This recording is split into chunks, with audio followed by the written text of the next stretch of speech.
In a world cluttered with information, where truth is power, Lawin Weekly News stands apart. We delve deeper, uncover facts, and bring stories to light. From political showdowns and economic triumphs to the pulse of the street and the heart of the community. We capture the moments that define us, stories that challenge, inspire, and transform. Tune in live Sundays 8 a.m. Central Standard Time and Sundays 6 p.m. Central Standard Time.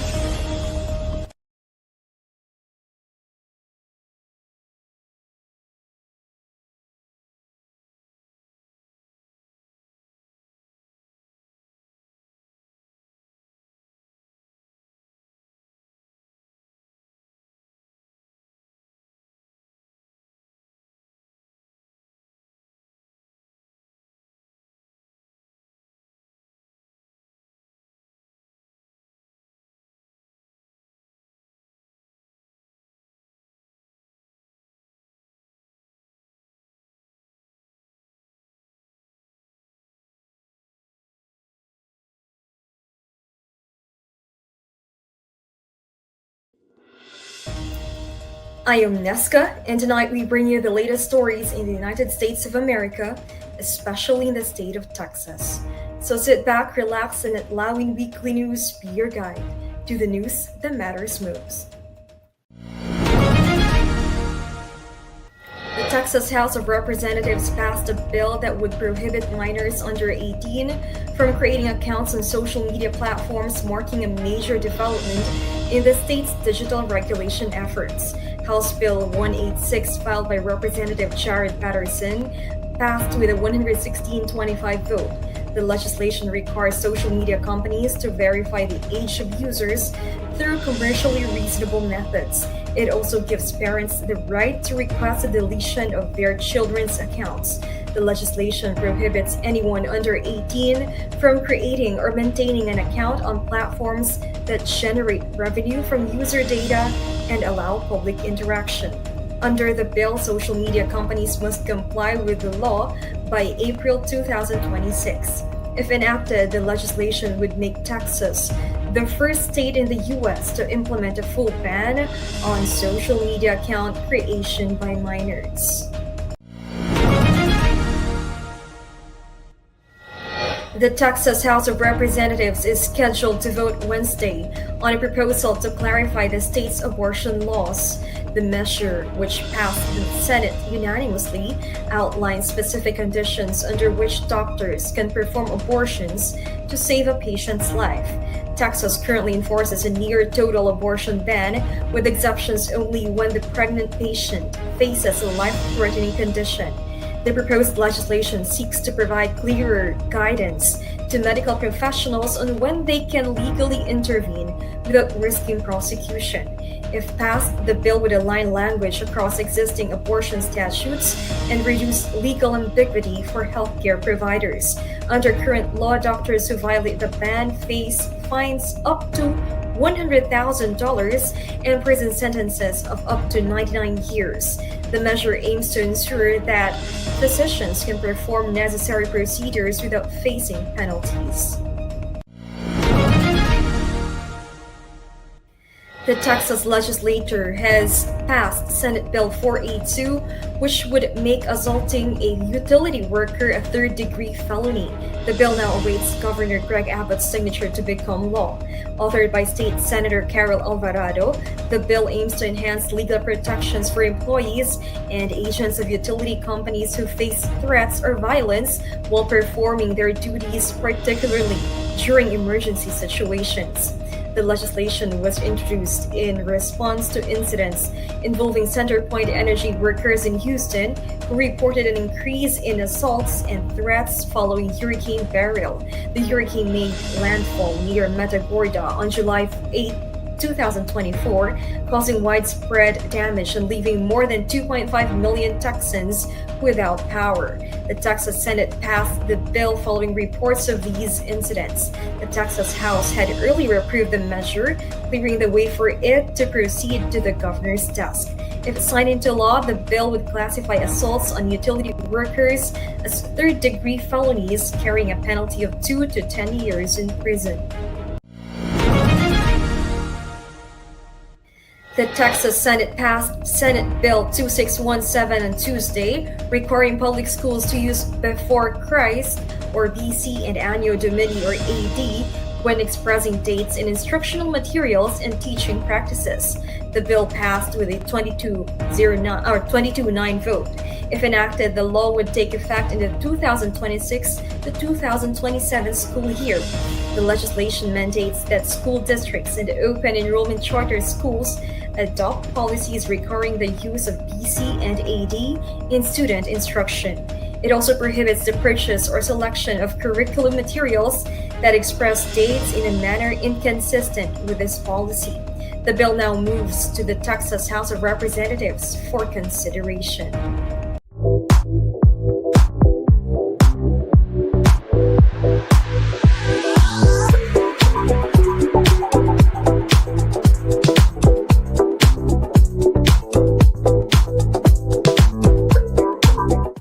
Hello sa mga kababayan natin dyan sa Texas. Meron po kaming show ni Desa sa June 14 sa Gaylord Texan and Convention Center.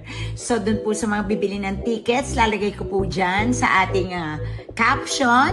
So magkita-kita po tayo with Desa sa June 14 dyan po sa Texas. See you!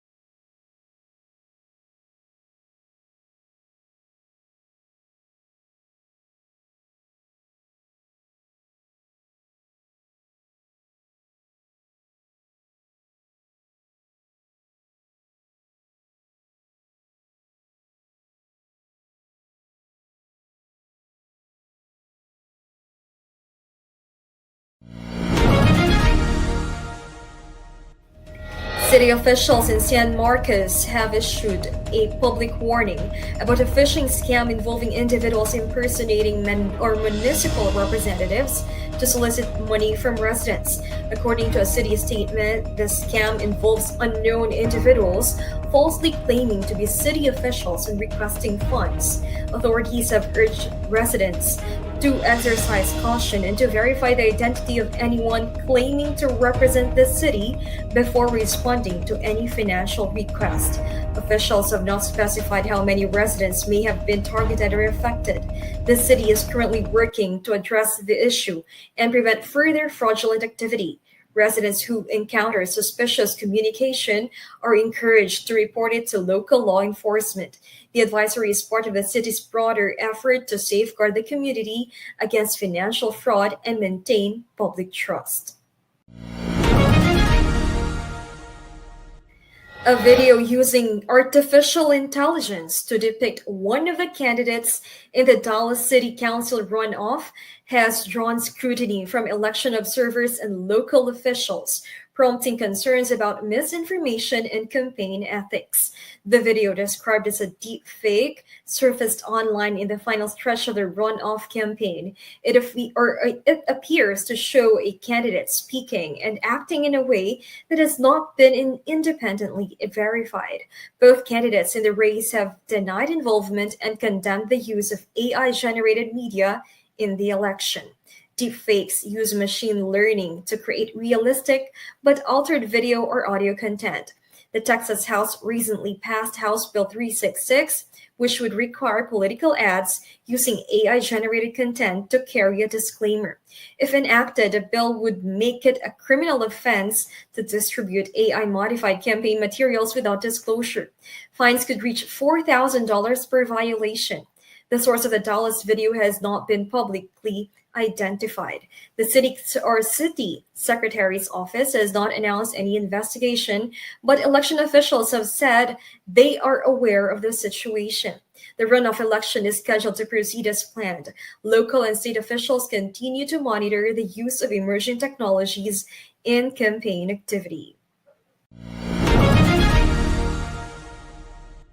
Former President Joe Biden has been diagnosed with an aggressive form of prostate cancer that has metastasized to his bones. The diagnosis was confirmed on May 18 following the discovery of a small nodule during a routine physical examination. Medical evaluations indicated a high-grade form of a disease classified with a Gleason score of 9 or grade group 5, considered among the most aggressive types of prostate cancer. At 82, Biden is the oldest living former U.S. president. His medical history includes previous health concerns, including the removal of a cancerous skin lesion in 2023 and treatment for brain aneurysms earlier in life. Following the announcement, political leaders and public officials from across the country expressed their support. San Antonio Mayor Ron Nirenberg offered well wishes, praising Biden's strength and resilience. Surgeons at the Ronald Reagan UCLA Medical Center in Los Angeles performed the world's first human bladder transplant on May 4. The surgery was part of a UCLA clinical trial and was led by Dr. Nima Nasiri.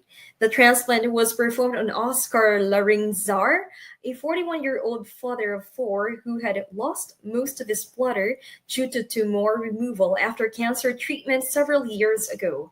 The 8-hour procedure also included a kidney transplant, which began functioning immediately, eliminating the need for dialysis. UCLA officials confirmed the completion of the transplant on Sunday. The successful surgery marks a significant step in organ transplantation and offers a new option for patients with severe bladder disorders. Bladder transplants provide an alternative to the current practice of using the intestine for bladder replacement. Hospitals and medical professionals around the world are closely monitoring the outcomes of this pioneering trial, with the potential for broader adoption of bladder transplants in the future.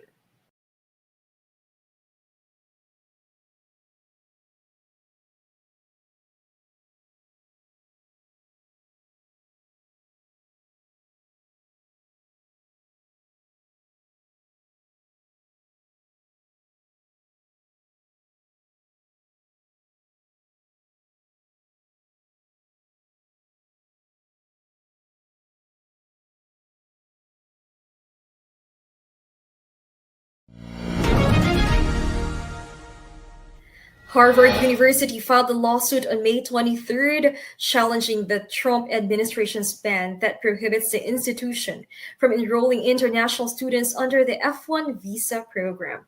The ban, issued by the Department of Homeland Security, or DHS, cited concerns over an unsafe campus environment allegedly linked to anti-American and pro-terrorist activities.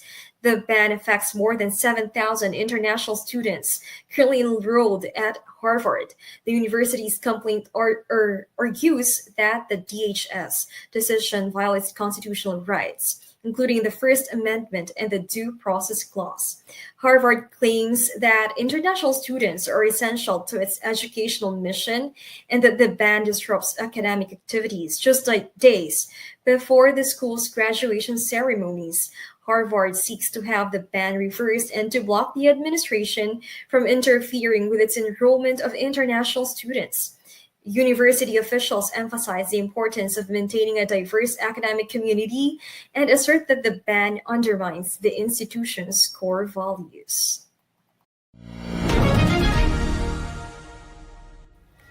The International Criminal Court, or ICC, pretrial chamber has granted the prosecution additional time to disclose witness identities and arrest warrant materials in the case against former Philippine President Rodrigo Duterte for alleged crimes against humanity. Presiding Judge Julia Antonella Motoc signed the 5-page decision on May 20th, 2025 this year. The court approved the prosecution's request to extend the disclosure deadline, setting a new cutoff date of July 1st, 2025. The chamber ordered the Office of the Prosecutor to complete the disclosure of materials related to the relevant witnesses by the deadline. It also directed the prosecution to submit any related applications within the same timeframe. The case stems from Duterte's anti-drug campaign during his presidency, which has drawn international scrutiny and prompted a formal investigation by the ICC. Pope Leo XIV, during his first weekly general audience on May 21st at St. Peter's Square, called for the immediate entry of humanitarian aid into Gaza and an end to hostilities affecting civilians. He described the ongoing humanitarian crisis in the region as increasingly distressing, emphasizing the dire impact on vulnerable populations, including children, the elderly, and the sick. In his address, Pope Leo XIV urged an end to the hostilities affecting civilians and called for the protection of all lives. He highlighted the importance of humanitarian corridors to ensure that aid reaches those in need. The Pope's call for sufficient humanitarian aid underscores the urgent need for international efforts to address the crisis and provide relief to those affected. Pope Leo XIV's appeal aligns with this broader commitment to promoting peace and supporting vulnerable communities worldwide. His leadership continues to inspire efforts toward humanitarian action and the pursuit of justice for those in need. The Filipino young professionals of Austin, Texas, marked a milestone with the successful launch of their first ever leadership summit held in celebration of Asian American and Pacific Islander, or AAPI, Heritage Month. Among the distinguished guests were Consul General Gunther Salas and Vice Consul Tanya Gaurano, who joined the event to show support for the growing community of Filipino-American professionals in the region. The summit served as a platform for young Filipino-Americans to connect, collaborate, and engage with leaders and trailblazers from a range of industries. Through panel discussions centered on themes such as representation, excellence, and community leadership, participants exchanged insights and experiences aimed at empowering the next generation of leaders. In his remarks, Consul General Salas emphasized the importance of community as a cornerstone of both professional success and meaningful societal development. He underscored that the Filipino spirit of bayanihan, the collective effort to support one another, is not only a cultural value, but a driving force in building strong, sustainable communities and contributing to nation building.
Novak Djokovic announced Tuesday that he will not immediately seek a new coach after ending his partnership with Andy Murray as he prepares for the French Open. Djokovic and Murray concluded their coaching relationship last week after a difficult start to the 2024 season. Djokovic, who holds 24 Grand Slam titles, said he feels no urgency to make a new coaching hire. Djokovic will face Hungary's Martin Foxovitz, ranked number 134 in the world, on Wednesday in his first match of the tournament. He hired Murray earlier this year, citing their familiarity and shared history on tour. The two parted ways following what Djokovic described as a mutual decision. The French Open stands as a critical point in Djokovic's 2024 campaign, especially as he continues to search for his first win on clay this season. Despite recent coaching changes, Djokovic said he aims to focus on performance and preparation. He has opted to rely on his experience and personal strategy Heading into the season's second Grand Slam, Djokovic has also won the French Open 3 times, continues to refine his clay court strategy as he aims to add to his Grand Slam record.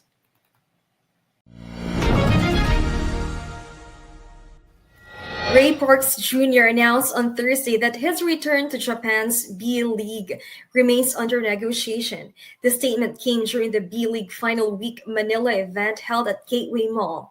Parks, who has played in the Japanese Professional Basketball League for the past 4 years, expressed appreciation for his experience abroad but clarified that no official signing has been made.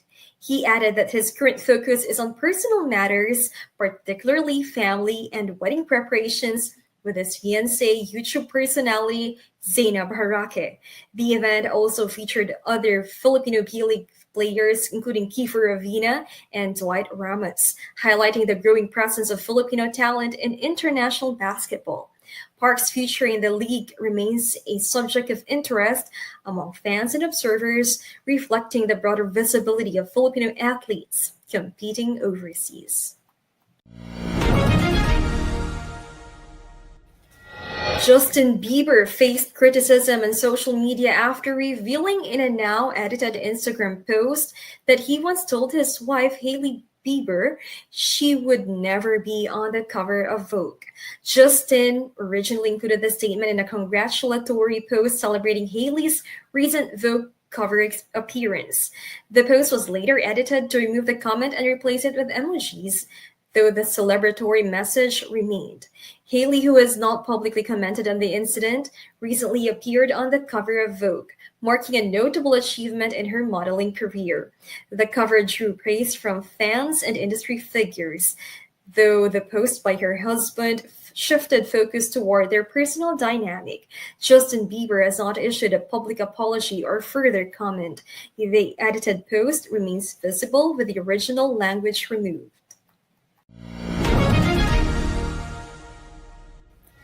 Miss Universe Asia Chelsea Manalo walked the runway for Filipino designer Michael Cinco on May 22nd during a fashion show held at the Carlton Hotel in Cannes. Manalo appeared alongside fellow Miss Universe Continental Queens Tatiana Calmel, or Miss Universe Americas, and Matilda Huertavori, Miss Universe Europe and Middle East, as they showcased Cinco's latest collection. The Miss Universe organization shared highlights of the event on Instagram, describing the participants as continental queens who illuminated the runway with their presence. The fashion presentation was followed by a charity gala, which concluded the evening. The appearance marks another international engagement for Manalo, who continues to represent the Philippines in global platforms through both pageantry and fashion.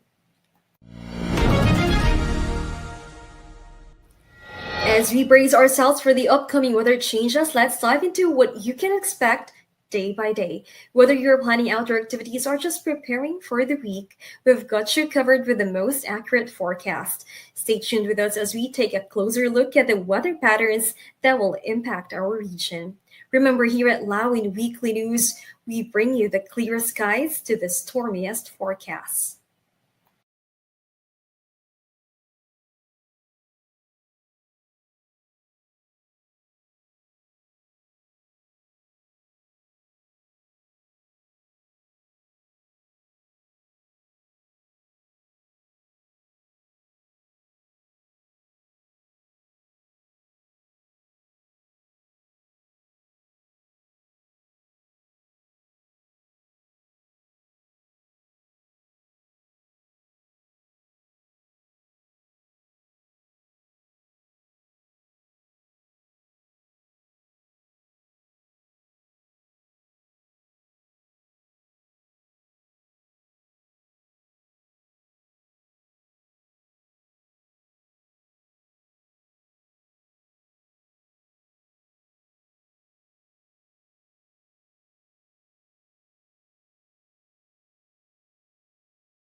So those were the latest stories in Texas this week. I am Nesca Santina from Lawin Media Network. Have a great day. Lawin Weekly News. Tune in live Sundays 8 a.m. Central Standard Time and Sundays 6 p.m. Central Standard Time. Lawin Weekly News.